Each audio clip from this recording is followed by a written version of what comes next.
और अपने भाई कुमार तोलानी जी का परमेश्वर की वेदी पर स्वागत करते हैं।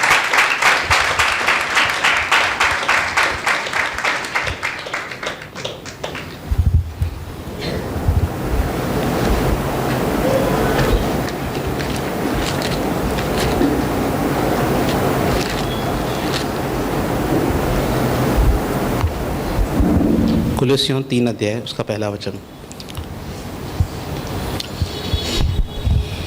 सो जब तुम मसीह के साथ जिलाए गए तो स्वर्गीय वस्तुओं की खोज में रहो, जहां मसीह वर्तमान है और परमेश्वर के दाहिनी ओर बैठा है। दूसरा, पृथ्वी पर की नहीं परंतु स्वर्गीय वस्तुओं पर ध्यान लगाओ, तीसरा और चौथा भी पढ़ो। क्योंकि तुम तो मर गए और तुम्हारा जीवन मसीह के साथ परमेश्वर में छिपा हुआ है। जब मसीह जो हमारा जीवन है प्रकट होगा, तब तुम भी उसके साथ महिमा सहित प्रकट किए जाओगे। यहाँ पे पौलुस कहता है जब तुम मसीह के साथ जिलाए गए, अर्थात जिन्होंने बपतिस्मा लिया है उनके विषय में ये लिखा है, जब तुम मसीह के साथ जिलाए गए हो बपतिस्मा में, तो स्वर्गीय वस्तुओं की खोज में रहो। बहुत साल पहले परमेश्वर ने मुझे ये बात रियलाइज करवाई थी कि पौलुस कहता है स्वर्गीय वस्तु पर मन लगाएं, set your mind on things on above. और सुलेमान ने अपनी सारी जिंदगी पृथ्वी की वस्तुओं पर मन लगाया, और जब अपनी जिंदगी के अंत में सुलेमान आता है तो वो कहता है कि मैं अपनी जिंदगी से निराश हुआ, मैं discourage, I am depressed person. वो डिप्रेशन में आ चुका था अपने आत्मिक जीवन से, क्योंकि सुलेमान ने अपनी सारी जिंदगी संसारिक चीजों पर अपना मन लगाया था। और ये व्यक्ति जो पौलुस इस बात को लिखता है, वो जेल में कहता है, फिलिपियों 4 उसका 4 पढ़िए।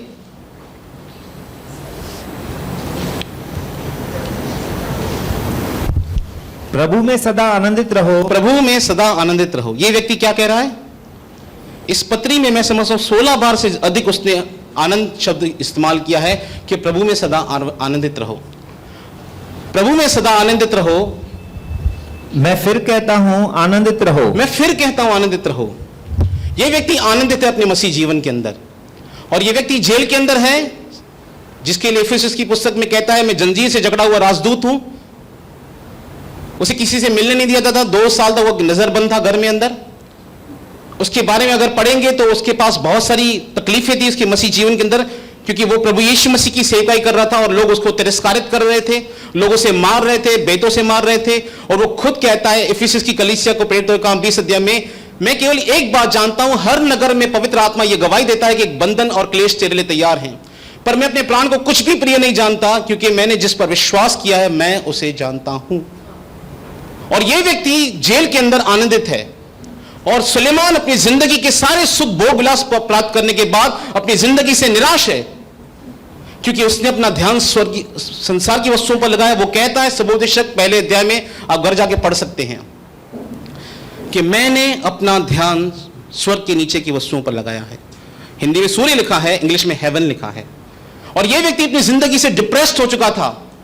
वो खुद कहता है नीति वचन की पुस्तक में, हाय मैंने अपने गुरुओं से कैसा बैर किया। कहीं ऐसा ना हो कि जब तू बूढ़ा हो जाए, तेरा शरीर क्षीण हो जाए, तब तू कहे कि मैंने अपने गुरुओं से कैसा बैर किया, मैंने अपने डांट वालों से कैसी मैंने उनसे तिरस्कारित किया, क्योंकि मैंने उनके शब्द को नहीं सुना था।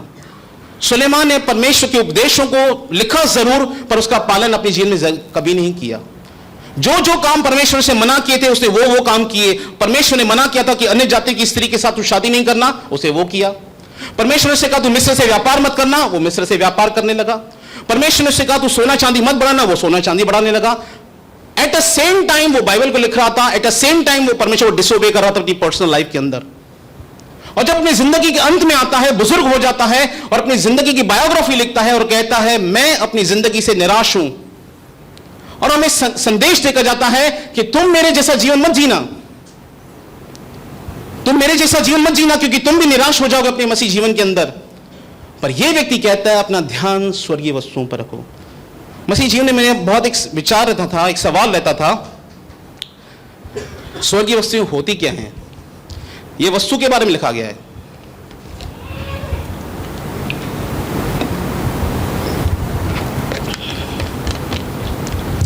बहुत साल तक मेरा यह सवाल था, स्वर्गीय वस्तुएं होती क्या हैं? मन तो लगाएं स्वर्गीय वस्तुओं पर, स्वर्गीय वस्तु होती कौन सी है? आखिरी बार जब मैं प्रकाशित वाक्य की पुस्तक पढ़ रहा था, तब प्रभु ने मुझे ये बातें रियलाइज कराई।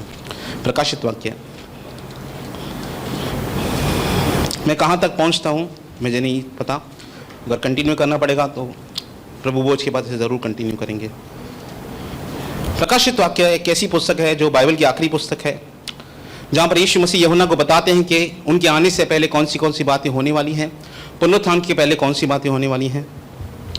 उसके पहले वो 7 कलीसियाओं को संदेश देते हैं, और 7 कलीसिया को संदेश स्टार्ट होता है इफिसियस की पुस्तक, प्रकाशित वाक्य की पुस्तक 2 अध्याय से हम पढ़ना शुरू करेंगे। 2 अध्याय 1 से। बड़े ध्यान से सुनिए कि परमेश्वर अंतिम समय में कलीसिया से क्या कहता है। इफिसुस की कलीसिया के दूत को यह लिख, इफिसस की कलीसिया के दूत को यह लिख कि जो 7 तारे अपने दाहिने हाथ में लिए हुए हैं और सोने की 7 दीवटों के बीच में फिरता है, वह यह कहता है कि मैं तेरा काम और परिश्रम और तेरा धीरज जानता हूँ। प्रभु कहता है उस कलीसिया के दूत को, मैं तेरा काम, तेरे परिश्रम और तेरे धीरज को भी जानता हूँ। मैं जानता हूँ कि तू मेरे वचन के पीछे बहुत धीरज रखे है, और यह भी कि तू बुरे लोगों को तो देख नहीं सकता, मैं यह भी जानता हूँ कि तू बुरे लोगों को देख नहीं सकता, और जो अपने आप को प्रेरित कहते हैं, जो अपने आप को सो कॉल्ड प्रेरित कहते हैं और है नहीं, वे लोग हैं नहीं प्रेरित। प्रभु यीशु मसीह कहते हैं उन्हें तूने परख कर झूठा पाया। तूने उनको परख कर झूठा पाया, क्योंकि हम सब जानते हैं कि मसीह जीवन के अंदर बहुत सारे झूठे उपदेशक भी आते हैं, जिनसे हमें बड़ा सावधान रहना है मसीह जीवन के अंदर, कि तू बुरे लोगों को देख नहीं सकता, जो अपने आप को प्रेरित कहते हैं और है नहीं, परंतु उन्हें परख कर तूने झूठा पाया है। मसीह जीवन में एक बात को बहुत अनुभव करना बहुत ज़रूरी है। जब आप पुराने विश्वासी बनते हैं, आपको परख आना चाहिए कि सही क्या और गलत क्या है। यहोशू के समय में, जब यहोशू के समय में गिबोनियों ने आकर उनसे छल किया, और बाइबल में लिखा है उन्होंने बिना प्रभु की सलाह करके उनसे वाचा बांधी, उन्होंने परखाई नहीं। बाइबल कहती है प्रत्येक आत्मा को परखो। कितनी आत्मा को? प्रत्येक आत्मा को परखो कि वह प्रभु की ओर से है कि नहीं।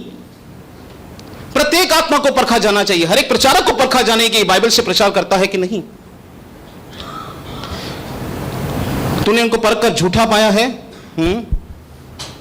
और तू धीरज धरता है, तू धीरज धरता है, और मेरे नाम के लिए दुख उठाते उठाते थका नहीं। तू मेरे नाम के लिए दुख उठाते उठाते थका नहीं है। पर मुझे तेरे विरुद्ध यह कहना है कि तूने अपना पहला सा प्रेम छोड़ दिया है। प्रभु यीशु मसीह को एक कंप्लेंट थी उस कलीसिया के दूत के साथ। क्या कंप्लेंट थी? मुझे तेरे विरुद्ध एक बात कहनी है कि तूने अपना पहला सा प्रेम छोड़ दिया है। प्रेम छोड़ दिया है मतलब बाइबल में प्रेम की परिभाषा एक ही है। परमेश्वर से प्रेम करने की परिभाषा वो है उसकी आज्ञा का पालन करना। पहला यूहन्ना उसके 5:3 में लिखा है परमेश्वर से प्रेम करना उसकी आज्ञाओं का पालन करना है। तूने मुझसे पहला सा प्रेम छोड़ दिया है, सो चेत कर, स्मरण कर, याद कर कि तू कहां से गिरा है। तू कहां से गिरा है, बैकस्लाइड हो चुका है। तू कलीसिया में आता है पर तू बैकस्लाइड हो चुका है मुझसे। उसे क्या लग रहा है मैं कलीसिया के अंदर हूं, मैं कलीसिया में आता हूं, सेवकाई करता हूं, सब कुछ करता हूं, मेरे डॉक्ट्रिन्स भी राइट है, मेरे सिद्धांत भी राइट है, मैं सब कुछ समय सही कर रहा हूं। बाइबल में लिखा है वो बैकस्लाइड हो चुका था अपने मसीह जीवन के अंदर। केवल वो लोग बैकस्लाइड नहीं होते जो कलीसिया से दूर चले जाते हैं। हो सकता है कलीसिया में बैठा हुआ व्यक्ति भी परमेश्वर से दूर चला गया हो। नीति वचन उसके 14 वचन को पढ़िए, 14।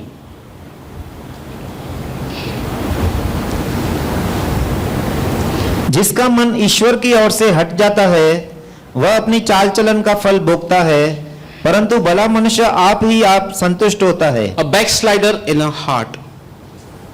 बैकस्लाइडिंग अर्थात परमेश्वर से पीछे जाना पहले हृदय से स्टार्ट होता है। इसलिए बाइबल में लिखा है तुम में बुरा और अविश्वासी हृदय न हो जो तुमको जीवित परमेश्वर से दूर हटाकर लेके जाए।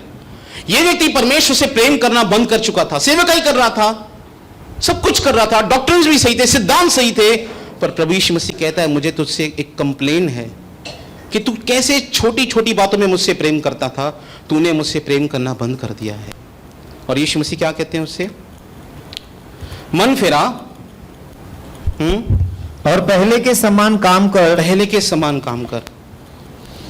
और यदि तू मन न फिराएगा, अगर तू अपने इस पाप से मन नहीं फिराएगा, परमेश्वर से प्रेम नहीं करना एक पाप है।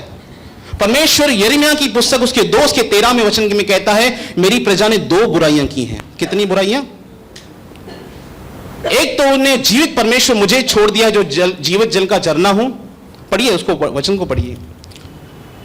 परमेश्वर को त्यागना ही पाप है। परमेश्वर से संगति नहीं करना भी पाप है, परमेश्वर से प्रार्थना नहीं करना भी पाप है। कुछ पाप ऐसे हैं जब मैं गलत करूं तो पाप होता है, पर जब मसीह में कुछ काम ऐसे होते हैं यदि मैं न करूं तो वो भी पाप गिने जाते हैं। शमूएल कहता है अगर मैं तुम लोगों के लिए प्रार्थना नहीं करूं तो यह मेरे लिए पाप गिना जाएगा। 2:13 पढ़िए, यिर्मयाह 2। क्योंकि मेरी प्रजा ने 2 बुराइयां की है। मेरी प्रजा ने 2 बुराइयां की हैं। कितनी बुराइयां की हैं? 2 बुराइयां की हैं। उन्होंने मुझे बहते जल के सोते को त्याग दिया है। उन्होंने मुझ बहते जल के सोते को त्याग दिया है। उन्होंने मुझे रिजेक्ट कर दिया अपने जीवन के अंदर।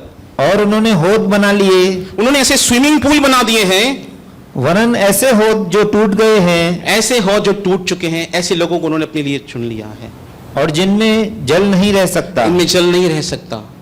वो परमेश्वर से दूर चले गए थे। परमेश्वर कहता है यिर्मयाह की पुस्तक में, मैं परमेश्वर से प्रार्थना कर रहा था कि प्रभु बहुत दिन से आपने मुझसे डायरेक्ट बातें नहीं की हैं। वचन से हम पढ़ते हैं, वचन इनकरेज करता है, अच्छी बात है, पर आपने मुझसे बहुत दिन हुआ बातें नहीं की। देखिए आप इस बात को सोचेंगे तो प्रभु भी ध्यान देगा इस बात। प्रभु बोलेगा इसको ही मुझ पे ध्यान नहीं है तो कैसे बातें करूं। मैंने परमेश्वर से प्रार्थना की, प्रभु बहुत दिन हुआ आपने मुझसे बातें नहीं की हैं। तो उसने मुझसे क्या कहा? यिर्मयाह की पुस्तक 2 अध्याय उसका दूसरा वचन, पहला और दूसरा। यहोवा का यह वचन मेरे पास पहुंचा, प्रभु का वचन मेरे पास पहुंचा, और यरूशलेम में पुकार कर यह सुना दे। वो कहता है यरूशलेम में जाकर यह पुकार दे। यहोवा यह कहता है, प्रभु यूं कहता है, तेरी जवानी का स्नेह और तेरे विवाह के समय का प्रेम मुझे सिमरन आता है। मुझे तेरी जवानी का स्नेह, तेरे विवाह के समय का प्रेम मुझे याद आता है कि तू कैसे जंगल में मेरे पीछे पीछे चली, जहां भूमि ज्योति बोई न गई थी। तू जंगल में मेरे पीछे कैसे कैसे चली जहां पर भूमि ज्योति बोई नहीं की। तू कैसे कलीसिया में पहली बार आया था? तेरे जीवन में कोई आशीष नहीं थी, तू निराश था, हताश था, परेशान था अपनी मसीह जिंदगी के अंदर, और तू कलीसिया में आया, तू परमेश्वर के पास आया, मेरे पास आया, तुझे मैंने कोई आशीष नहीं दी थी, फिर भी तू मेरे पीछे चलता था। पर आज मैंने तुझे बहुत सारी आशीष दी है और तू मुझे त्याग चुका है अपने हृदय में। तूने मुझसे संगति करना बंद कर दिया है। परमेश्वर यशायाह की पुस्तक में मुझसे एक बार कंप्लेन कर रहा था, तू मेरे लिए, तू मुझसे उकता गया है। कितने लोग परमेश्वर से उकता जाते हैं? वही प्रार्थना क्या, हाँ प्रार्थना करनी, ऐसे हम अपने आप से बात करते हैं, प्रार्थना करनी पड़ेगी क्योंकि मैं मसीह हूं, मुझे प्रार्थना करनी है, मुझे वचन पढ़ना है। ये फॉर्मेलिटीज हो जाती है, रूटीन बन जाते हैं हमारे। पर क्या मेरा हृदय परमेश्वर से जुड़ा हुआ है? परमेश्वर यशायाह की पुस्तक में कहता है, तू मुझसे उकता गया है, तू मेरे लिए नरकट मोल लेकर नहीं लाया, तूने ऐसे कोई चीज मुझे चढ़ाई नहीं जिसका तुझे बलिदान चढ़ाना पड़े। जो दाऊद उस खेत को लेने जा रहा है यबूसी ओरनान से, वो कहता है मेरा खेत यूं ही ले ले मुझसे। वो कहता है मैं ऐसी कोई चीज प्रभु को नहीं चढ़ाऊंगा जिसका मुझे मूल्य चुकाना ना पड़े। परमेश्वर हमसे कंप्लेन करता है, मुझे तेरा वो प्रेम याद आता है। वो कलीसिया के दूत को कहता है, मुझे तेरा वो प्रेम याद आता है जो तू मुझसे पहले करता था। तो कैसे एकांत में बैठकर बाइबल पढ़ता था, तो कैसे प्रार्थना के लिए समय निकालता था, तो कैसे मेरा अनुयायी था, पर आज तेरे सामने तेरा मोबाइल आ चुका है। बरनबास कहता है तन मन लगाकर प्रभु से लिपटे रहो, और आज हम अपने मोबाइल से इतने लिपटे हुए हैं कि हमारा मोबाइल अगर हमारी जेब में नहीं हो और हम घर से बाहर निकल चुके हो तो ऐसा लगता है जैसे मेरी जान वापस पीछे रह गई है मेरे घर के अंदर। हम वापस जाते हैं, अपने मोबाइल को लेकर आते हैं, क्योंकि मेरी बैंकिंग उसके अंदर है, मेरे व्हाट्सएप उसके अंदर है, मेरे फ्रेंड्स उसके अंदर है, सब उसके अंदर है। मुझे मोबाइल देखने का समय है पर मुझे परमेश्वर के साथ समय बिताने का समय नहीं है। ये एक एडिक्शन है जिसके लिए मैं भी प्रार्थना कर रहा हूं परमेश्वर से, मुझे भी इस एडिक्शन से बाहर निकलना है। जैसे सिगरेट स्मोकिंग एडिक्शन है, जैसे पोर्नोग्राफी एक एडिक्शन है, वैसे मोबाइल के साथ कनेक्ट रहना कंटिन्यू और परमेश्वर के साथ समय नहीं बिताना, ये एक एडिक्शन बन चुकी है। लोग बिना मोबाइल के रह नहीं पा रहे आज की तारीख में। उस समय बाल देता था, आज में मोबाइल देता है आज की तारीख में, जो हमारे सामने आके खड़ा हुआ है, जिसके साथ हम अपना समय बिताते हैं। परमेश्वर कहता है मुझे तेरे प्रति कंप्लेन है। और जब प्रभु ने मुझसे बातें की इस वचन के द्वारा, मैंने कहा अच्छी बात है, डांटा तो सही, बातें स्टार्ट करना शुरू किया, ये अच्छी बात है भाई, डांट से चालू किया पर अच्छी बात है, क्योंकि प्रभु कहता है जिन जिन से मैं प्रेम करता हूं उन सबको मैं डांटता हूं, मैं ताड़ना देता हूं। ये अच्छी साइन है। अगर मैं अपनी मसीह जीवन में पाप करूं और परमेश्वर मुझे नहीं डांटे तो मैं अपनी मसीह जीवन में सबसे खतरे की पोजीशन पर हूं। मगर मैं परमेश्वर के विरुद्ध जा रहा हूं अपने मसीह जीवन के अंदर और प्रभु मुझे नहीं डांटता तो मैं अपनी मसीह जीवन में सबसे खतरे की पोजीशन पर हूं।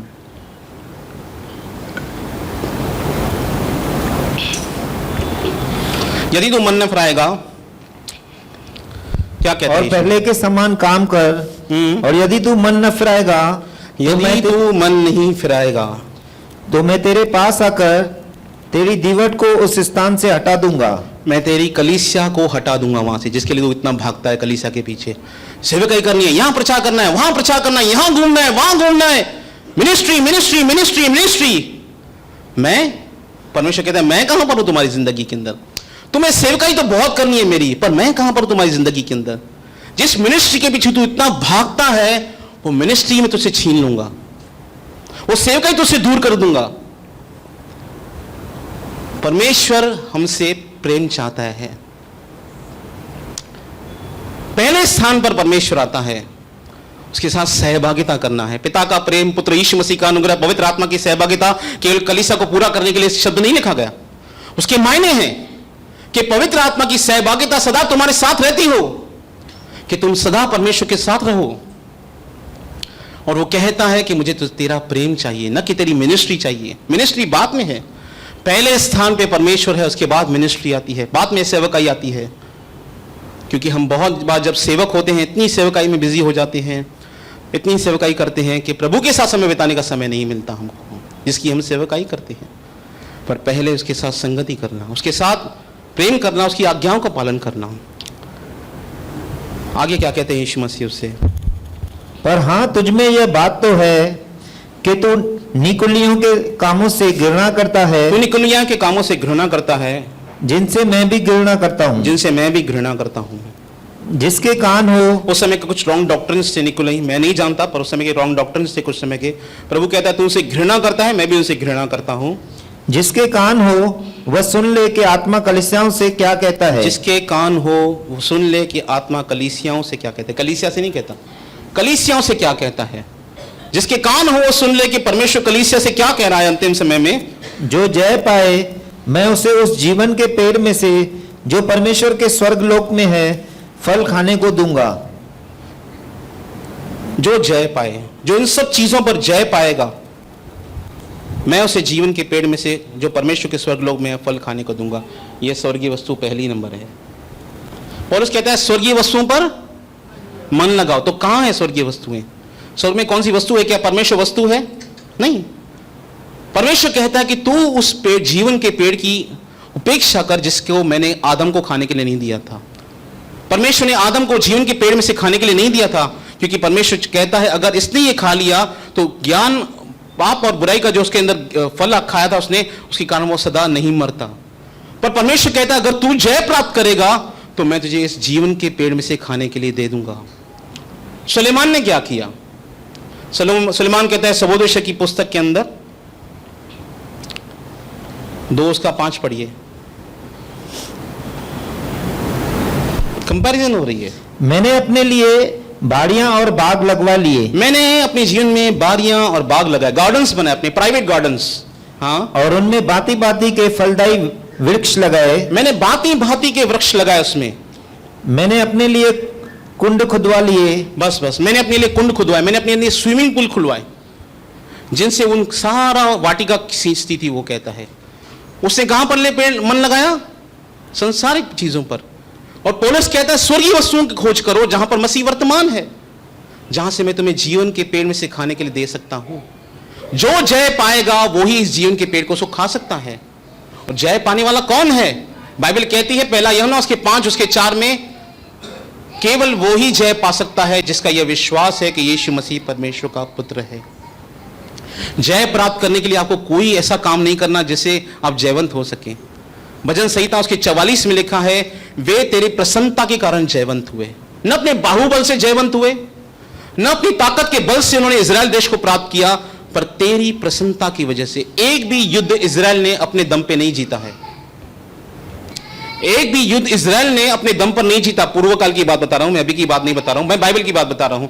एक भी युद्ध उन्होंने अपने टैलेंट से नहीं जीता है, परमेश्वर के अनुग्रह से जीता है। वैसे ही आप जय प्राप्त कर सकते हैं परमेश्वर के अनुग्रह के द्वारा। जैसे रोमन्स उसके 6:14 में लिखा है पाप की तुम पे प्रभुता नहीं होगी क्योंकि तुम व्यवस्था के अधीन नहीं वरना अनुग्रह के अधीन हो। और परमेश्वर चाहता है कि हम जय प्राप्त करें इन सब चीजों पर, क्योंकि मसीह जीवन में बहुत सारी सामने परिस्थितियां आती हैं जो हमें मसीह से हिलाने के लिए आती हैं। इसलिए बाइबल का लेखक हमें कहता है अपनी आंखें यीशु पर लगाएं। किस पर लगाएं? क्या यीशु मसीह दिखाई देता है जो यीशु पर अपनी आंखें लगाएं? क्या प्रभु यीशु मसीह दिखाई देते हैं कि हम यीशु मसीह को देखें? तो बाइबल कैसे कहती है कि यीशु की और अपनी आंखें रखें? हृदय की आंखों से। इफिसियंस की पुस्तक उसके पहले अध्याय में लिखा है तुम्हारे हृदय की आंखें ज्योतिर में हो। मूसा के विषय में लिखा है उसने अनदेखे को मानो देखता हुआ दृढ़ रहा। हृदय की आंखों से आप परमेश्वर को देख सकते हैं, परमेश्वर के किए हुए कार्य को देख सकते हैं, जो भविष्य में वो करने वाला है आप उसको देख सकते हैं। अगर प्रभु ने आपके साथ कोई प्रतिज्ञा बांधी है, प्रभु ने मुझे एक प्रतिज्ञा दी है जिसकी पूरे होने का मैं इंतजार कम से कम 19 साल से कर रहा हूं एज ए विश्वासी, और जो उसने प्रतिज्ञा मुझे दी है, और जब भी मैं उसके बारे में सोचता हूं और अपनी आंखें बंद करता हूं, जैसे पिक्चर चलती है मेरे सामने वैसे वो सीन चलता है कि फ्यूचर में मेरे साथ ऐसा होने वाला है। लिखा है तुम्हारा पिता अब्राहम मेरा दिन देखने की आशा से आनंदित था, उसने मुझे देखा। कैसे देखा? अब्राहम ने यीशु को कैसे देखा? विश्वास की आंखों से। मूसा ने परमेश्वर को कैसे देखा? विश्वास की आंखों से। पौलुस कैसे कहते हैं हम देखी हुई वस्तुओं को नहीं अनदेखी वस्तुओं को देखते हैं विश्वास की आंखों से। इब्रानियों का लेखक भी ये कहते हैं अपनी आंखें यीशु पर लगाएं। इस समय हमारे सामने बहुत सारी चीजें आती हैं, जैसे पतरस यीशु को देख रहा था और पानी पर चलने लगा, और जैसे ही उसकी नजर यीशु से हटती है वो डूबने लग जाता है। बहुत बार इस संसार में चलते हम डूब जाते हैं, परंतु प्रभु हमारी हर बात में हमें रक्षा करता है, हमें संभालता है। वो हमें इंस्ट्रक्शन देता है कि तू जय प्राप्त कर। पहला व्यक्ति जिसको यह संदेश दिया गया था वो कैन था। क्या कहता है परमेश्वर से? वो पाप करने जा रहा था, परमेश्वर जानता था अब ये पाप करने जा रहा है क्योंकि उसे बहुत गुस्सा लगा था। परमेश्वर ने उसे कहा यदि तू भलाई करे तो क्या तेरी भेंट ग्रहण न की जाएगी, पर यदि तू बुराई करे तो पाप द्वार के पीछे छुपा है, तुझे उस पर प्रभुता करनी है। पहला व्यक्ति जिसे संदेश दिया गया जय प्राप्त कर वो कैन था, पर कैन ने अपने क्रोध में आकर अपने भाई की हत्या की। मनुष्य का क्रोध परमेश्वर की धर्म की निर्वाह नहीं करता। It does not produce the righteousness of God. हम बहुत बार गुस्से में आ जाते हैं। बाइबल में लिखा है झगड़े रगड़े केवल किससे होते हैं? अहंकार से होते हैं। गुस्सा क्यों आता है? जल्दी गुस्सा किसको आता है? ये साइन है कि इसके अंदर स्ट्रॉन्ग प्राइड है। अगर किसी को गुस्सा जल्दी आ जाता है, वो दिखाता है अपने गुस्सा, ये साइंस है कि ये प्राइड में चलता है। किसी को गुस्सा लगता है पर दिखाता नहीं है, ये भी प्राइड ही है। जिस दिन हमें गुस्सा लगना बंद हो जाएगा अपने मसीह जीवन के, अगर कोई मुझसे बुरा व्यवहार करे तब मुझे अगर गुस्सा लगना बंद हो जाए, तब मुझे लगेगा कि मैं प्राइड से निकलना शुरू कर चुका हूं अपने मसीह जीवन के अंदर। बाइबल कहती है क्रोध करो पर पाप मत करो। समझ लें कि मुझे गुस्सा नहीं आता, वैलिड रीजन पे अगर मुझे गुस्सा आता है तो भाई सही बात है। यीशु मसीह ने कहा यदि तू अपने भाई पे क्रोध करे तो तू कचहरी में दंड के योग्य होगा। केजेवी में लिखा है, मालूम है क्या लिखा है? खाली एक वर्जन में लिखा है केजेवी में, if you anger with your brother without reason तो तू कचहरी में योग्य है दंड के। ऐसा मतलब नहीं कि मुझे गुस्सा, अगर मेरे सामने कोई ऐसा काम हो रहा है जो अनुचित है, मेरे घर में हो रहा है, कलीसिया मेरे कहीं पर हो रहा है, और मैं गुस्सा नहीं करता हूं, तो ये भी सही नहीं है। यीशु मसीह उनको देखकर प्रार्थना घर में वो धंधा कर रहे थे तो यीशु को गुस्सा आया था। वैलिड रीजन पे गुस्सा आना सही बात है, पर अगर मेरी ईगो को हर्ट करना, मेरी इमेज को कोई डैमेज करता है, मैं उस पर क्रोधित हो जाऊं, ये दिखाता है कि कहीं ना कहीं मेरा प्राइड है। जब परमेश्वर के विरुद्ध कोई पाप करता था या व्यापार करता था, यीशु मसीह को गुस्सा आता था, पर जब उसके विरुद्ध कोई पाप करता था तब यीशु मसीह को गुस्सा नहीं आता था। लोग उसे पागल कहते थे, उनके साथ नॉर्मली बिहेव करता था। खैर मेरा वो विषय नहीं, मैं जो विषय है मेरा वो ये है, स्वर्गीय वस्तुओं पर मन लगाओ। जो जय पाए, 7 वचन, मैं उसे जीवन के पेड़ में से जो परमेश्वर के स्वर्गलोक में है फल खाने को दूंगा। 8वां वचन पढ़ेंगे। स्मरणा की कलीसिया को क्या संदेश है? और स्मरणा की कलीसिया के दूत को यह लिख कि जो प्रथम और अंतिम है, जो मर गया था और अब जीवित हो गया है, वह यह कहता है कि मैं तेरे कलेश और दरिद्रता को जानता हूं, परंतु तू धनी है। मैं तेरे क्लेश, तेरी गरीबी को जानता हूं। यह व्यक्ति गरीब था अपने मसीह जीवन के अंदर। दरिद्रता, जो गरीब होते हैं इसका मतलब यह नहीं कि वे आत्मिक लोग नहीं हैं। पौलुस कहता है 2 कुरिन्थियों के 8वें अध्याय में, याकूब क्या कहता है हम पढ़ेंगे। 2 कुरिन्थियों पहले 8 अध्याय। एक से पढ़ेंगे। अब हे भाइयों, हम तुम्हें परमेश्वर के उस अनुग्रह का समाचार देते हैं हम तुम्हें परमेश्वर के किस अनुग्रह का, किस अनुग्रह का, उस अनुग्रह का, हाँ, समाचार देते हैं जो मकिदुनिया की कलीसियाओं पर हुआ है कि क्लेश की बड़ी परीक्षा में, क्लेश की बड़ी परीक्षा में उनके बड़े आनंद और भारी कंगालपन के बढ़ जाने से उनकी उद्धारता बहुत बढ़ गई। उनके बड़े आनंद और भारी कंगालपन, ये कलीसिया के जो लोग थे वो भारी कंगाल थे। और मकिदुनिया की कलीसिया कौन सी थी? फिलिपियों और थिस्सलुनीकियों, दो कलीसियाएं मकिदुनिया प्रांत में आती थी। पौलुस कहता है फिलिपियों की पुस्तक में, सेवकाई के, दान की सेवकाई के विषय में किसी कलीसिया ने मेरी मदद नहीं की, तुमने मेरी मदद की है केवल। फिलिपियों की कलीसिया के लोग उसके पास बार बार रिक्वेस्ट भेजते थे कि तू हमारा दान ग्रहण कर। और अखाया की कलीसिया एक अमीर कलीसिया थी, पर पौलुस उससे दान ग्रहण नहीं करता था। उनको यह समझा रहा है ये बात। एक कलीसिया जो गरीब कलीसिया है, उस कलीसिया के विश्वासी गरीब थे संसार की दृष्टिकोण से, उनसे वो भेंट लेता है, और उस कलीसिया से भेंट नहीं लेता जो कलीसिया अमीर थी। फिर उनको बता रहा है कि मैंने तुमसे कोई गलत काम नहीं किया है। वो कहते हैं मैं तुमको परमेश्वर के उस अनुग्रह के विषय में गवाही देता हूं कि उनके भारी कंगालपन में, कंगालपन के बढ़ जाने से उनकी उद्धारता बहुत बढ़ गई। उनकी उद्धारता बढ़ गई। वे परमेश्वर को देने लगे। कलीसिया में खुद तकलीफ में चल रहे हैं, पर परमेश्वर को देना शुरू करते हैं। जैसा परमेश्वर का नियम है कि सप्ताह के पहले दिन हर एक अपनी कमाई में से परमेश्वर के राज्य में लेकर आए। ये परमेश्वर का नियम है। आगे, और उनके विषय में मेरी यह गवाही है, उनके विषय में मेरी यह गवाही है कि उन्होंने अपनी सामर्थ पर, वरन सामर्थ से भी बाहर मन से दिया। कैसे दिया? प्रचारक का प्रचार सुनकर दशमांश नहीं दिया।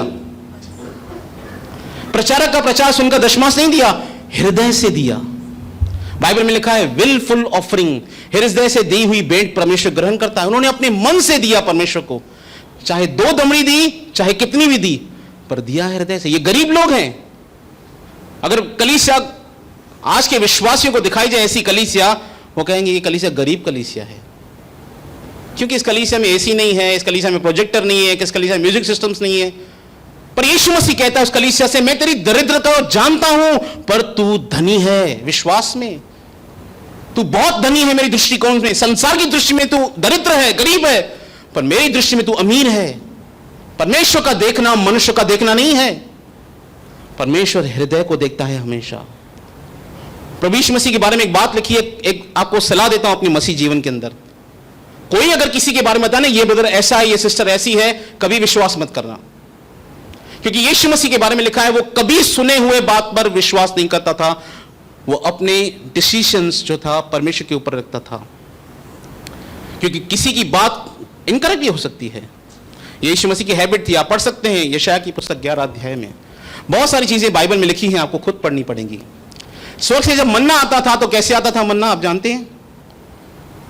परमेश्वर स्वर्ग से रोटियां भेजता था और खाते थे वो लोग, ऐसा था? नहीं।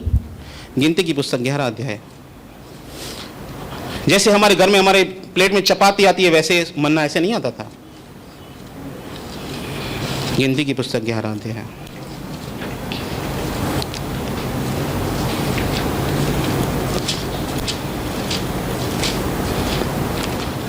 अगर आप इस बात को समझ गए तो प्रचारकों का काम थोड़ा आसान हो जाएगा।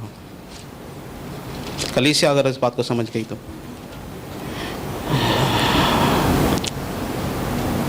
11:7 से पढ़िए। मन्ना क्या था और कैसे आता था? मन्ना तो धनिये के समान था। मन्ना कैसे था? धनिये के समान था, और उसका रंग रूप मोती का सा था। उसका रंग रूप मोती का सा था। जो मन्ना स्वर्ग से आता था वो ऐसा था। लोग इधर उधर जाकर उसे बटोरते, लोग इसे इधर उधर जाके बटोरते थे और चक्की में पीसते। उसे चक्की में पीसा जाता था। ऐसा नहीं कि स्वर्ग से मन्ना आया सीधा खा लिया घर पे जाके, उसे चक्की में पीसा जाता था। पीसते और ओखली में कूटते थे, उसे ओखली में कूटते थे, फिर तसले में पकाते, फिर तसले में पकाते थे, और उसके फुलके बनाते थे। फिर उसके फुलके बनते थे। इसका मतलब क्या है? कलीसिया में प्रचार सुन के जाओ तो घर में जाके देखो बाइबल में और क्या क्या लिखा हुआ है। पूरा प्रचारक पर निर्भर मत रहिए आत्मिक उन्नति के लिए। कितने लोग प्रचारकों पर निर्भर है अपनी आत्मिक उन्नति के लिए? मैं यूट्यूब पे बहुत सारे मैसेज सुनता हूं, बाइबल नहीं पढ़ता। क्या आपका मसीह जीवन ऐसा है कि आप केवल प्रचारकों को सुनते रहते हैं पूरा दिन और बाइबल के प्रति आपका ध्यान नहीं? प्रचारक को केवल 10% सुनिए, 90% प्रभु के सुनिए। बाइबल में मेरा डाइट ऐसा है, मैं 90% घर का खाता हूं, 10% बाहर का खाता हूं। क्यों? क्योंकि जब मैं बाहर आउटडोर रहता हूं तो मुझे बाहर का खाना पड़ता है। अगर आप 90% बाहर का खाएंगे, 10% घर का खाएंगे तो आप बीमार पड़ेंगे ही पड़ेंगे। इसलिए मसीह लोग अपनी स्पिरिचुअल लाइफ में बीमार हैं, इतने कंफ्यूज हो गए। इस प्रचार की बात सुनते हैं तो श्राप लागू है, वो प्रचारक कहता है नहीं लागू है, कंफ्यूज हो जाते हैं। 10% केवल। कितना? मैं कोई आपको क्राइटेरिया नहीं बता रहा हूं, पर मेरी अनुभव बता रहा हूं। 10% केवल अपनी आत्मोन्नति के लिए कलीसिया के प्रचारकों पर या प्रचारकों पर निर्भर रहिए। 90% आप प्रभु के साथ खुद सहभागिता कीजिए। ये मना स्वर्ग से ऐसे ही आता था, उसके फल के बनते थे, उसको पीसा जाता था। अगर आप कलीसिया में वचन सुनते हैं, उसके आस पड़ोस के वचन को खुद पढ़िए जाके कि वचन कहता क्या है, ताकि आपकी आत्मिक उन्नति हो। 20:32 क्या कहता है? पहले तो एक काम पढ़िए।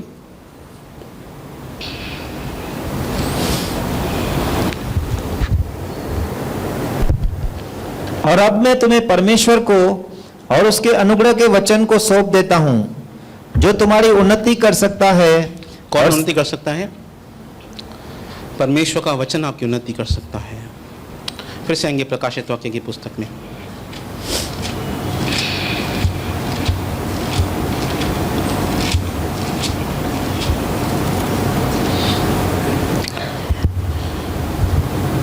मैं तेरे क्लेश, तेरी दरिद्रता को जानता हूं, परंतु तू धनी है। याकूब कहता है परमेश्वर ने संसार के गरीबों को चुना है कि वह विश्वास में धनी बने। वो धनी था परमेश्वर की दृष्टिकोण में, ये परमेश्वर का दास। और जो लोग अपने आप को यहूदी कहते हैं, जो लोग अपने आप को यहूदी कहते हैं, बिलीवर्स कहते हैं, और है नहीं, पर शैतान की सभा है, द कांग्रीगेशन ऑफ डेविल है, वो प्रभु यीशु मसीह कहता है उनकी निंदा को भी जानता हूं। मैं उनकी निंदा को भी जानता हूं। जो दुख तुझको झेलने होंगे, जो सताव तुझे सहना होगा मेरे नाम के कारण, उनसे मत डर। तू उनसे मत डर। यीशु मसीह ने कभी नहीं कहा कि अगर तुम मेरे अनुयायी बनोगे तुम्हें सताया नहीं जाएगा। उसने कहा, यूहन्ना की पुस्तक उसके 16वें अध्याय में, तुम्हें मार डालने वाला व्यक्ति यह समझेगा कि वह परमेश्वर की सेवकाई कर रहा है। क्यों यीशु मसीह ने कहा कि हे पिता ने माफ करिए, नहीं जानते ये क्या करते हैं। यिर्मयाह उसका 10 उसका 23 पढ़िए।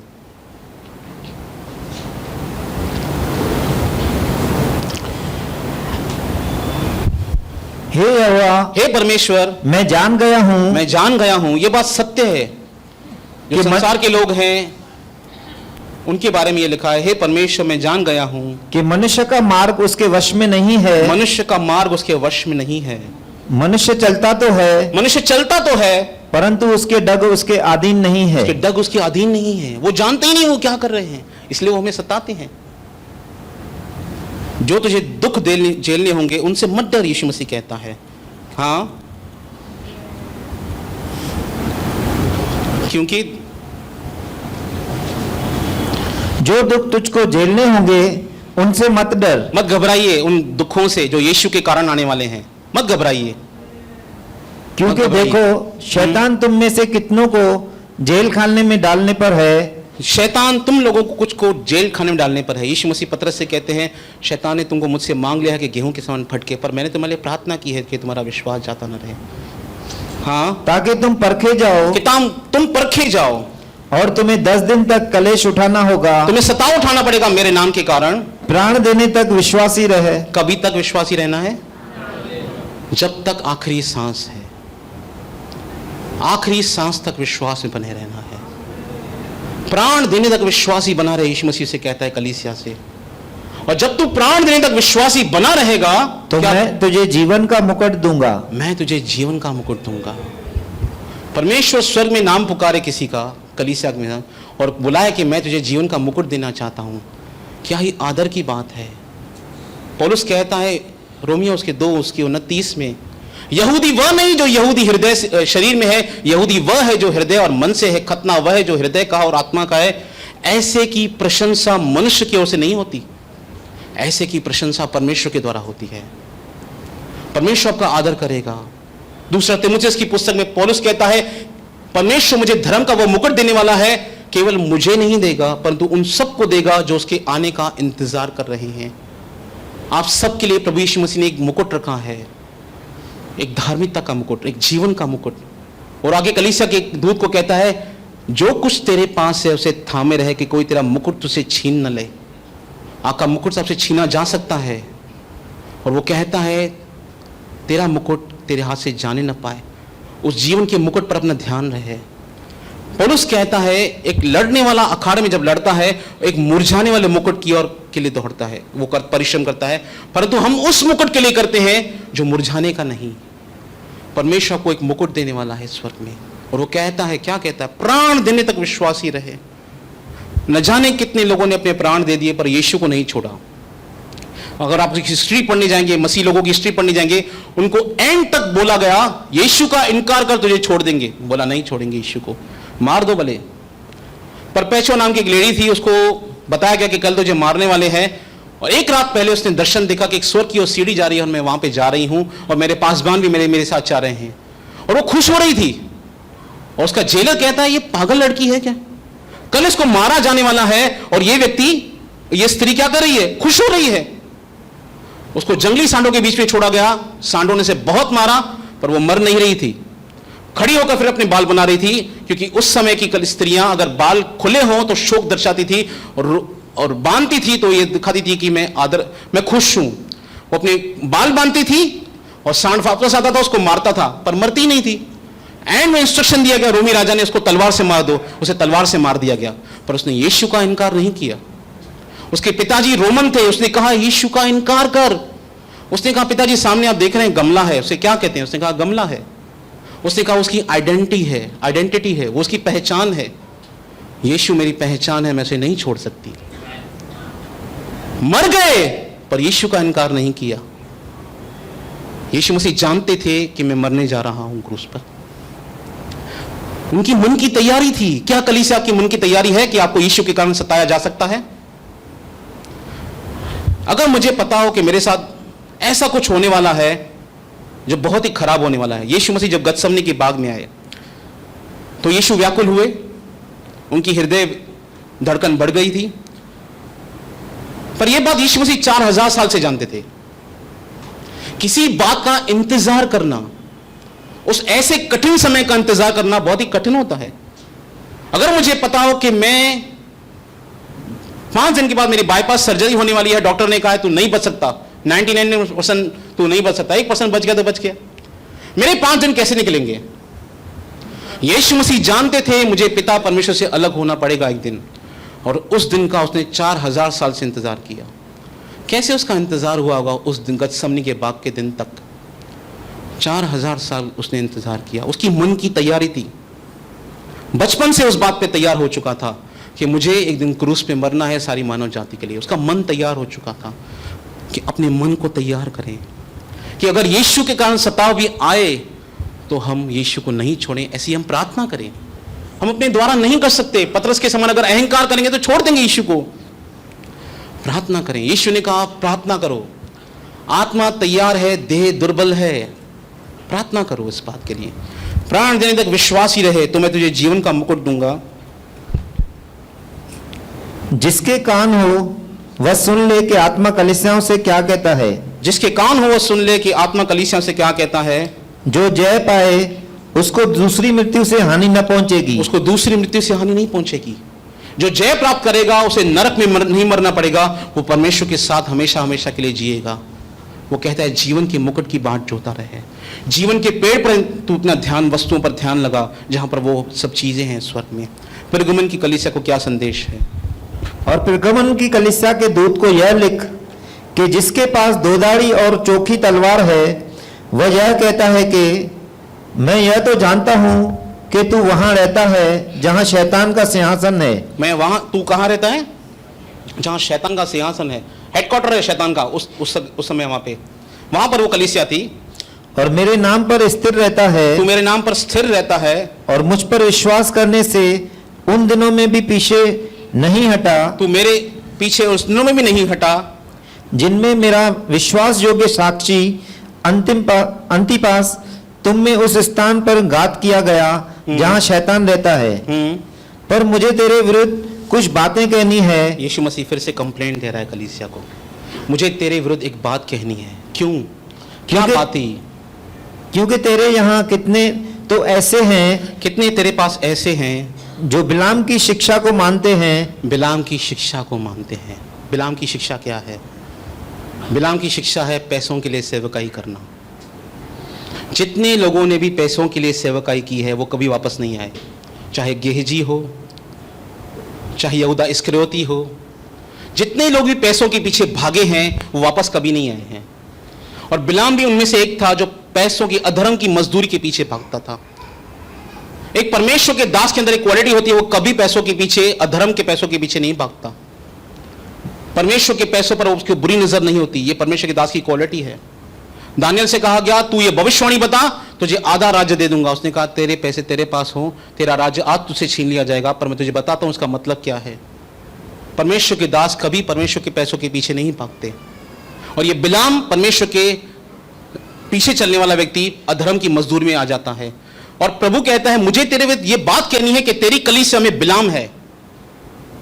वो लोग हैं जो कलीसिया में केवल पैसों के लिए सेवकाई करते हैं। वो प्रचारक जो केवल पैसों के लिए सेवकाई करते हैं, जिन्हें पहचानना बहुत कठिन हो जाता है मसीहत के अंदर। इसलिए आपको मालूम नहीं पड़ता। आप बाहर से बहुत चीजें देखते हैं, पर आपको अंदर क्या चल रहा है आपको पता नहीं चलता। वे समुद्र में छुपी हुई चट्टानों के समान है। टाइटैनिक क्यों डूबा? टाइटैनिक क्यों डूबा? एक आइसबर्ग, एक बर्फ का पहाड़ उससे टकराया, उसे पता ही नहीं चला था, और वो आइसबर्ग ने उसे, टाइटैनिक को डुबो दिया। ये समुद्र में छुपी हुई चट्टानें हैं। बिलाम के लोग, बिलाम जैसे लोग जो अधर्म की मजदूरी के लिए सेवकाई करते हैं। और क्या करते हैं? आगे पढ़िए। मुझे तेरे विरुद्ध कुछ कहना है। एज अ कलीसिया के प्रचारक, पास्टर्स और एल्डर होने के नाते एक बड़ी जिम्मेदारी हो जाती है हम पर कि जो चीजें हम कलीसिया में गलत देखते हैं उसको मना करें। पर हम जानते हैं किसको कुछ कहो आज की तारीख में तो बुरा मान जाता है। भाई हमको कुछ बोल रहे हैं आज की तारीख में। भाई कलीसिया तो बहुत सारी है ना उल्लासनगर में, तेरी कलीसिया छोड़ के उस कलीसिया में चले जाएंगे, क्या फर्क पड़ता है?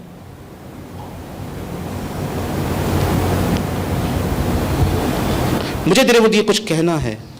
जो बिलाम की शिक्षा को मानते हैं, जिसने बालाक को इजरायलियों के आगे ठोकर का कारण रखना सिखाया, जिसने बाला को इजरायलियों के आगे ठोकर खाना सिखाया। उसने क्या सिखाया? कि वे कि मूरतों इजरायली कैसे गिराए जा सकते हैं। उसने उनको रास्ता दिखाया।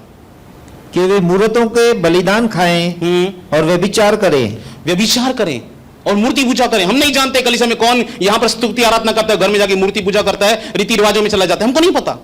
पर परमेश्वर देखता है। परमेश्वर कहता है प्रेरितों के काम की पुस्तक में इजरायलियों से, तुम जो बलिदान चढ़ाते थे क्या मेरे लिए चढ़ाते थे? तुम तो रिफान देवता को चढ़ाते थे। हम नहीं जानते। मैंने एक विश्वासी के स्टेटस को देखा, वो मूर्ति पूजा की स्टेटस रखता है, बपतिस्मा लिया वहां पे प्रभु भोज खाता है। मैं हैरान हो गया ऐसे विश्वासियों के स्टेटस को देखकर, और मैं जानबूझकर उसके स्टेटस को देखने गया। मैं किसी के स्टेटस को नहीं चेक करता हूं, पर मैं उसके स्टेटस को देखने गया कि उसके स्टेटस हैं कैसे।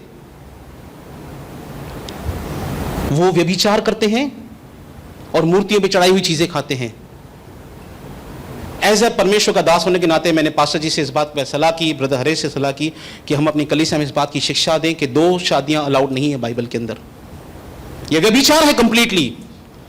तलाक देना भी व्यभिचार है, बाइबल में लिखा है। यीशु मसीह से पूछा गया और यीशु मसीह ने कहा, जो कोई अपनी पत्नी को तलाक देता है वो उससे करवाता है, मतलब वो अपनी स्त्री से वैश्यावृत्ति करवाता है। बड़ा सही है कि नहीं है? क्या हर कारण से तलाक देना उचित है? यीशु मसीह से पूछा गया। व्यभिचार को छोड़कर और कोई कारण से तलाक देता है वो व्यभिचार करता है, उसे व्यभिचार करवाता है। और जो स्त्री से, त्यागी हुई स्त्री से शादी करता है वो व्यभिचार करता है। मसीह में 2 शादियां अलाउड नहीं है, केवल 2 रीजन से। या तो उसका जीवन साथी मर जाए, या तो उसका जीवन साथी अनफेथफुल हो, अविश्वास योग्य हो, वो व्यभिचार में हो, उसको दूसरी शादी अलाउड है। बाकी किसी को दूसरी शादी अलाउड नहीं है। तलाक भी अलाउड नहीं है बाइबल में। परमेश्वर कहता है मलाकी की पुस्तक में, मैं चाहता हूं कि तुम्हारे बच्चे शुद्ध हों, मैं एक शुद्ध वंश चाहता हूं तुम में से। एज ए परमेश्वर का दास होने के नाते ये बहुत कठिनाई होती है, लोगों को सिखाएं। लोग अबॉर्शन करवा रहे हैं, मसीह लोग अबॉर्शन करवा रहे हैं। ये उसकी जैसे है जैसे बत्शबा के साथ व्यभिचार करो, उसके बाद उसके पति को मार दो। अगर आपको किसी ने व्यभिचार करते हुए देखा, आपने उसकी हत्या कर दी, ऐसे ही है अबॉर्शन करना। एक तो पाप करके आए और उस बच्चे को जो जीवन था उसको भी मार दिया। परमेश्वर इससे नाराज कम था कि उसने व्यभिचार किया, परमेश्वर इससे ज्यादा नाराज था, तूने हत्या की है। वो कहता है परमेश्वर मुझे हत्या के अपराध से छुड़ा। आप अपने पाप छुपा सकते हैं। गिनती की पुस्तक में लिखा है तुम्हारा पाप तुमको ढूंढ कर निकालेगा। Your sin will find you out. आप मनुष्य से छुप सकते हैं, परमेश्वर से छुप नहीं सकते। लोग शादियां कर रहे हैं तो ये व्यभिचार है। आज कलीसिया ने व्यभिचार को ऑफिशियली कर दिया है। दो शादियां करना ये व्यभिचार है। शादी की है उसे निभाना पड़ेगा। अगर आपका पार्टनर अविश्वास योग्य है तो बाइबल आपको अलाउ करती है, उसमें भी आप प्रार्थना कर सकते हैं प्रभु आपको अगुवाई करे। पर सेकंड मैरिज इज एडल्ट्री।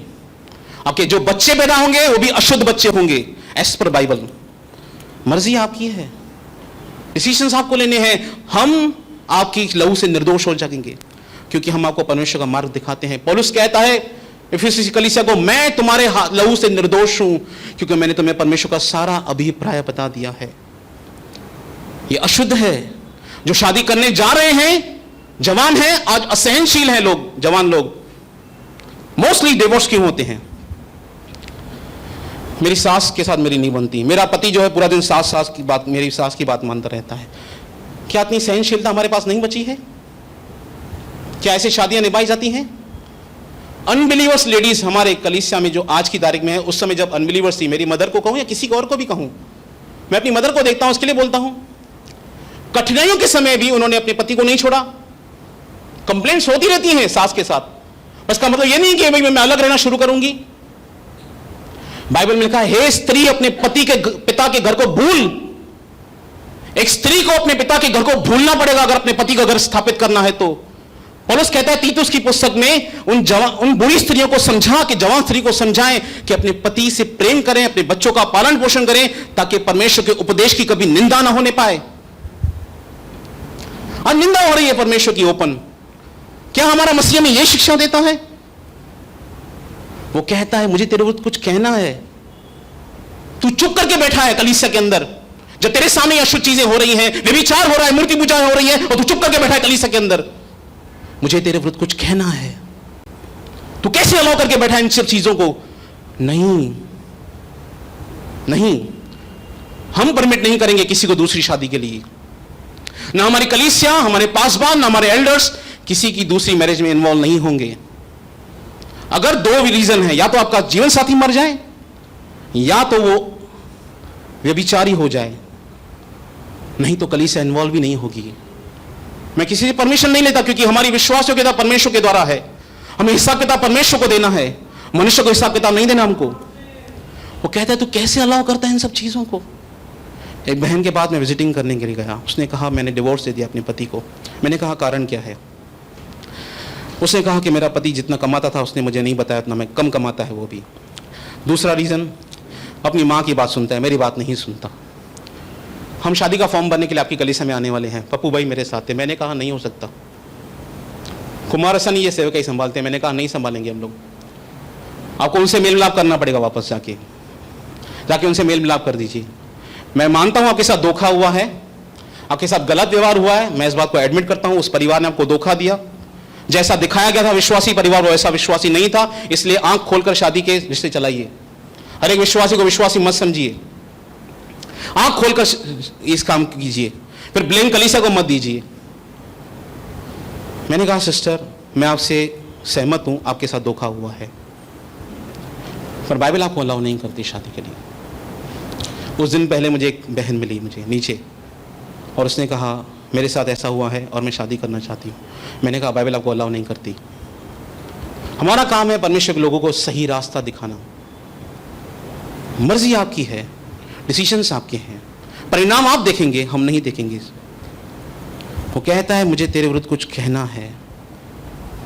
जो बिलाम की शिक्षा को मानते हैं, पैसों के लिए सेवकाई करते हैं, जिसने बालाक को इस्राएल के आगे ठोकर खाने का कारण रखना सिखाया, मूर्तियों पर चढ़ाई हुई वस्तुएं खाएं और व्यभिचार करें। हाँ, 15वां वचन, वैसे ही तेरे यहाँ कितने तो ऐसे हैं जो निकुलियों की शिक्षा को मानते हैं। सो मन फिरा, पश्चाताप कर कि कैसे तूने इस बात को अलाउ किया चर्च के अंदर। नहीं तो मैं तेरे पास शीघ्र ही आकर अपने मुख की तलवार से उनके साथ लड़ूंगा। परमेश्वर कहता है मैं कलीसिया के लोगों के साथ लड़ूंगा आकर। लिखा है यशायाह की पुस्तक में अतः जब उन्होंने उसकी आत्मा को खेदित किया, अतः यहोवा खुद शत्रु बन गया। जब सारा संसार शत्रु बन जाए, परमेश्वर को बचाएगा। अगर परमेश्वर हमारा शत्रु बन जाए, हमें कोई नहीं बचा सकता। मैं लड़ूंगा आकर कलीसिया के लोगों के साथ आकर कि कैसे उन चीजों को अलाउ करके रखिए आपने कलीसिया के अंदर, इन बातों को। मन फिरा, पश्चाताप कर, नहीं तो मैं तेरे पास शीघ्र आकर तेरे अपने मुख की तलवार के साथ उनके साथ लड़ूंगा। हाँ, जिसके कान हो वह सुन ले कि आत्मा कलीसियाओं से क्या कहता है। जिसके कान हो वह सुन ले कि आत्मा कलीसियाओं से क्या कहता है। जो जय पाए उसको मैं गुप्त मन्ना में से दूंगा। जो जय पाएगा मैं उसे गुप्त मन्ना दूंगा। और उसे ऐसा एक रेवलेशन, ऐसा प्रकाशन परमेश्वर का जो अद्भुत है, मैं तुझे गुप्त मन्ना दूंगा। उसको मैं गुप्त मन्ना में से दूंगा और उसे एक श्वेत पत्थर भी दूंगा। एक श्वेत पत्थर दूंगा, प्रभु यीशु मसीह कहता है। कहां पर मन लगाना है? स्वर्गीय वस्तुओं पर। एक श्वेत पत्थर यीशु मसीह दे रहा है, और उस पत्थर पर एक नाम लिखा हुआ होगा। उस पत्थर पर एक नाम लिखा हुआ होगा, जिसे उसके पाने वाले के सिवाय और कोई नहीं जानेगा। ऐसा गुप्त नाम जो कोई नहीं जानता, केवल परमेश्वर और वो जानता है। कोई उसमें आडंबर नहीं, दिखावट नहीं। सुलेमान क्या कहता है? सबोपदेशक 2 उसका 8। बाइबल कहती है श्वेत वस्त्र मैं तुम्हें दूंगा। सुलेमान क्या करता था?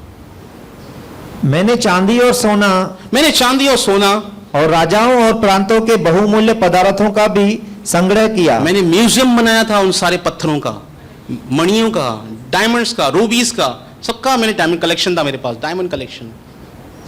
पर प्रभु यीशु मसीह कहते हैं तो मैं तुम्हें एक श्वेत पत्थर दूंगा जिस पे तेरा नया नाम लिखा रहेगा और उसे कोई नहीं जान पाएगा।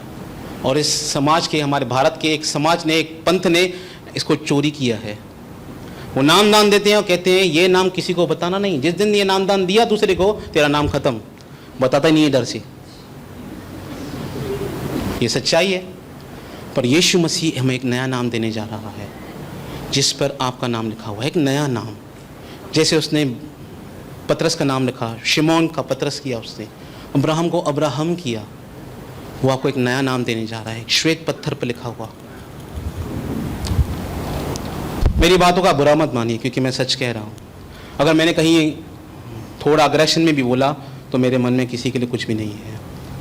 सत्य बोलना सबसे कठिन बात होती है, सबसे कठिन बात होती है। और प्रेम से बोला जाए तो और भी अच्छा है। कभी कभी हम लोग थोड़ा हो जाते हैं प्रचारक लोग, उसके लिए भी क्षमा कीजिए भाई। मुझे कलीसिया में कोई नहीं ये बात कह सकता, ना हरीश ब्रदर कह सकते हैं, ना हीरो पास्टर कह सकते हैं। एक जना के कहता है मुझे, प्रेशंस आके बोलती है कलीसिया में इतना चिल्लाते क्यों हो? पास्टर भी नहीं बोल सकते ये बात, मुझे हरीश ब्रदर भी नहीं बोल सकते, पर प्रशंसा आकर बोलती है इतना चिल्लाते क्यों हो कलीसिया के अंदर? 18 वचन 2:18।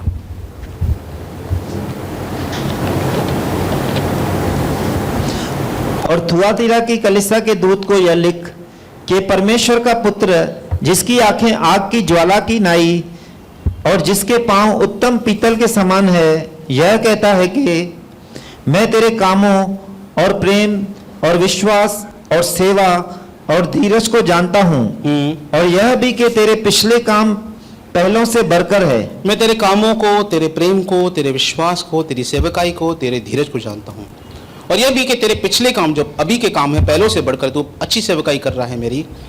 फिर यीशु मसीह क्या कहता है? पर मुझे तेरे विरुद्ध यह कहना है, मुझे तेरे विरुद्ध कुछ कहना है कि तू उस स्त्री इजबेल को रहने देता है। तू उस स्त्री इजबेल को रहने देता है। इजबेल कौन थी? अहाब की पत्नी थी। अहाब एक दिन आया अपने घर में और मुंह लटका कर बैठ गया।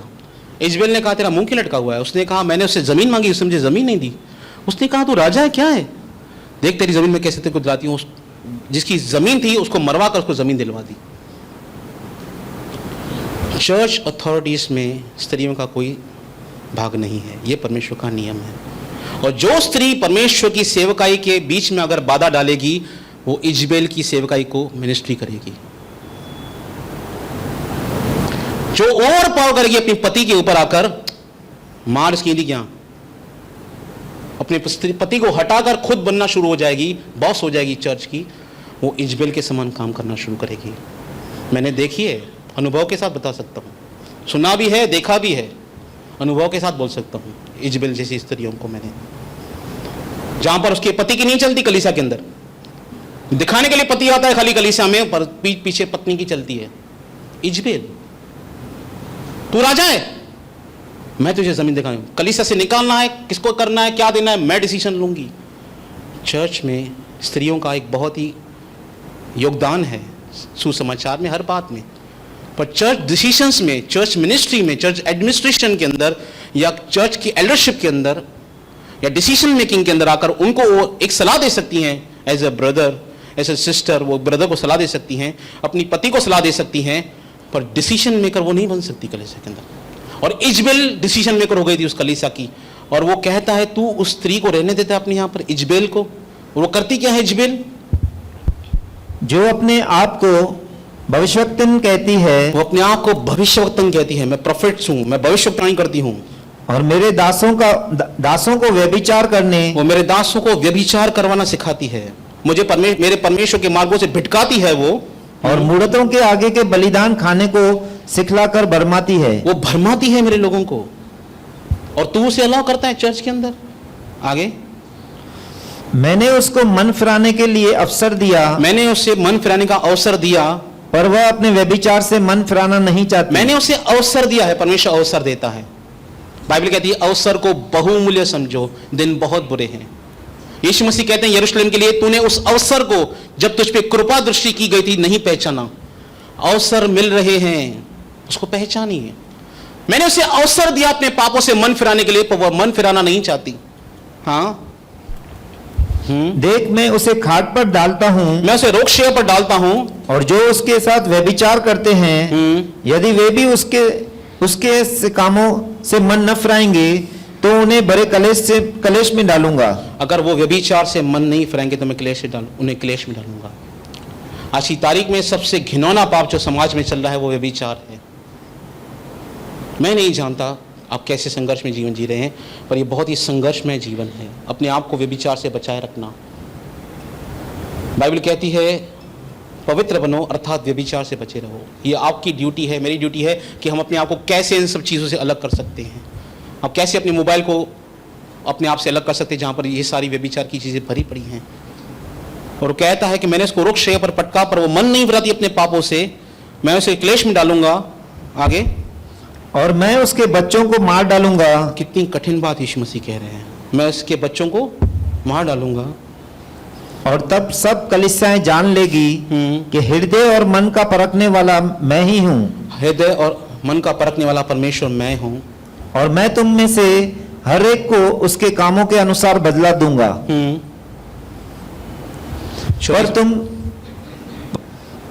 पर तुम थुआतीरा के बाकी लोगों से जितने इस शिक्षा को नहीं मानते और उन बातों को जिन्हें शैतान की गहरी बातें कहते हैं नहीं जानते, यह कहता हूँ कि मैं तुम पर और बोझ न डालूंगा। मैं तुम पे और बोझ नहीं डालूंगा। जो कलीसिया, बहुत बार ऐसा होता है कलीसिया के पास्टर्स और एल्डर्स अच्छे हैं, कलीसिया नीचे से खराब है। बहुत सारी कलीसियां ऐसी होती हैं। बहुत सारी कलीसियां आती हैं कि एल्डर्स और पास्टर्स खराब है, कलीसिया नीचे अच्छी है। ऐसा भी होता है। एल्डर लीडरशिप में प्रॉब्लम है, पर कलीसिया के नीचे लोग बहुत ही विश्वासी हैं, सच्चे।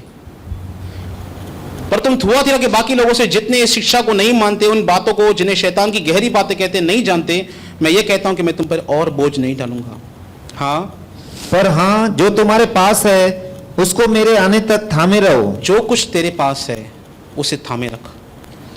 जब तक मैं आता हूं तब तक उसको थामे रख। जो तेरे पास है, विश्वास की रखवाली कर अपनी।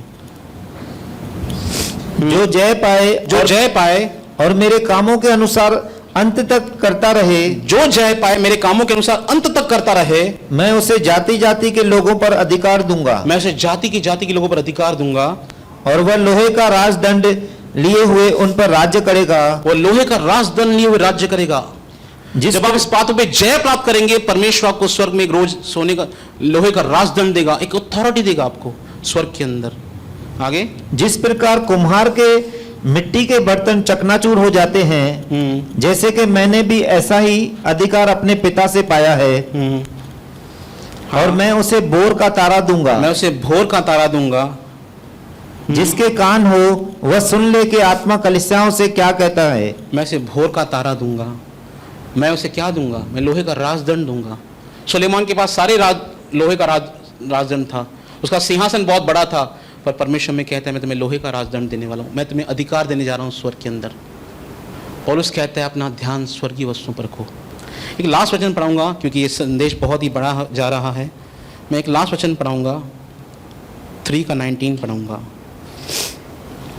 उसके बाद मैं इस प्रचार को पूरा करूंगा। मैं जिन जिन से प्रति रखता हूँ, मैं जिन जिन से प्रेम रखता हूँ उन सबको उल्हाना मैं उन सबको उल्हाना और ताड़ना देता हूँ। ताड़ना देता हूँ। ताड़ना क्यों देता हूँ? क्योंकि वो गलत कर रहे हैं, इसलिए ताड़ना देता हूँ। मैं उन सबको उल्हाना देता हूँ, मैं उनकी ताड़ना करता हूँ, इसीलिए सरगर्म रहो, इसलिए सरगर्म हो जाएं और मन फिरा। और मन फिराएं। बाइबल में लिखा है ऐसी ताड़ना जिसके सहभागी कितने होते हैं?